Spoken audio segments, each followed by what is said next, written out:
Budistas devem ser necessariamente não armados, mansos? Ou será que há budistas que são violentos? A pergunta é a seguinte: como explicar monges budistas armados contra uma minoria islâmica em Mianmar?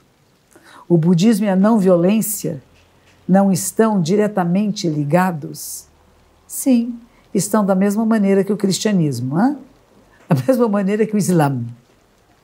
Todas as grandes religiões pregam a paz e a não violência. Entre aquilo que nós pregamos e aquilo que os membros da comunidade são capazes de praticar, há uma lacuna. Nem todos praticam aquilo que pregam. Nós gostaríamos muito que fôssemos todos muito coerentes com nossos princípios e valores. O valor principal do budismo em si é que as pessoas despertem, acordem, percebam que estamos todos interligados e que fazemos o bem para todos os seres, nós ficamos bem. Que quando cuidamos com respeito, ficamos bem. A situação de Mianmar não é apenas uma situação de budista contra muçulmanos.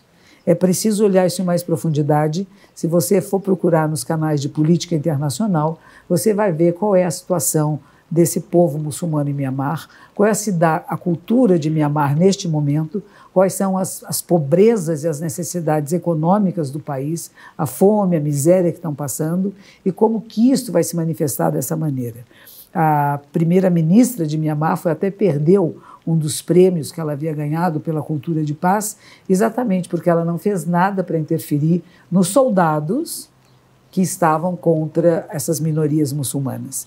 Os soldados fazem parte de uma cultura budista, o país todo é budista.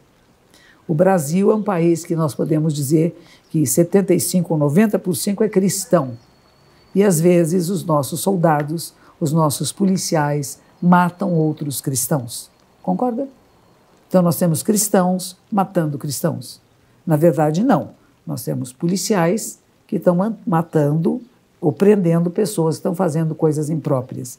Eu não sei em profundidade qual é a característica do problema que está ocorrendo em Mianmar. Não concordo, acho que ninguém, seja qual for a circunstância, deve massacrar um povo, deve expulsar um povo que vivia nas áreas mais carentes dessa comunidade em Mianmar, que se tornaram separados do resto do povo de Mianmar, que mantém uma tradição cultural e uma religião completamente diferente da maioria da população. Isso causa sempre um certo confronto. Então, o que foi que aconteceu? O que levou a isto? Eu não sei. Mas dizer que o budismo é a favor das armas, não. Nós somos a favor do desarmamento. Que ninguém esteja armado, não só de armas físicas, como de projetos mentais, de exclusão daquele que não pensa como eu penso, de exclusão daquele que é diferente de mim, de exclusão daquele que tem uma religião diferente da minha ou uma cultura diferente da minha. Isso não é o budismo verdadeiro. Mas quem pratica esse budismo verdadeiro? Quantos de nós realmente somos capazes, lá no fundo do coração, de não ter nenhuma discriminação, nenhum preconceito contra nenhum ser humano? Olhe dentro do seu coração. Você é capaz de sentir respeito e compaixão por um assassino? Você é capaz de sentir respeito e compaixão por um estuprador? Pense nisso, porque este é o lugar onde os budistas devem chegar. E como disse Sua Santidade o Dalai Lama, a compaixão não é visceral, não começa dentro de você, é treinamento.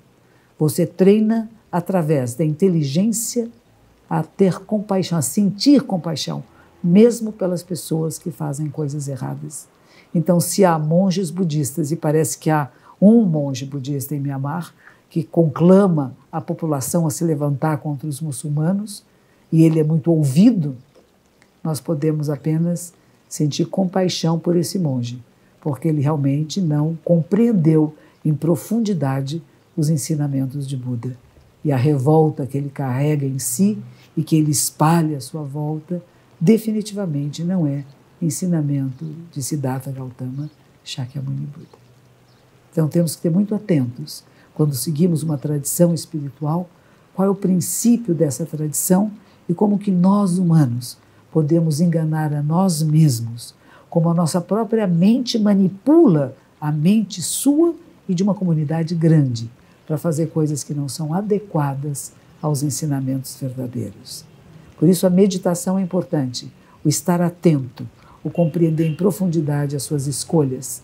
Elas são escolhas verdadeiras, que beneficiam o maior número de seres, ou beneficia a mim, ao meu grupo, a um grupo pequeno de pessoas. Por isso o Buda dizia, quando perguntavam a ele, o que é bem e o que é o mal?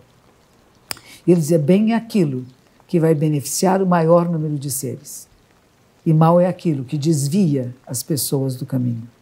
Então, pensamentos de exclusão, pensamentos de expulsão, não são ensinamentos de Buda. E amanhã nós vamos falar um pouquinho sobre o fazer. O que fazemos, como fazer. Até amanhã.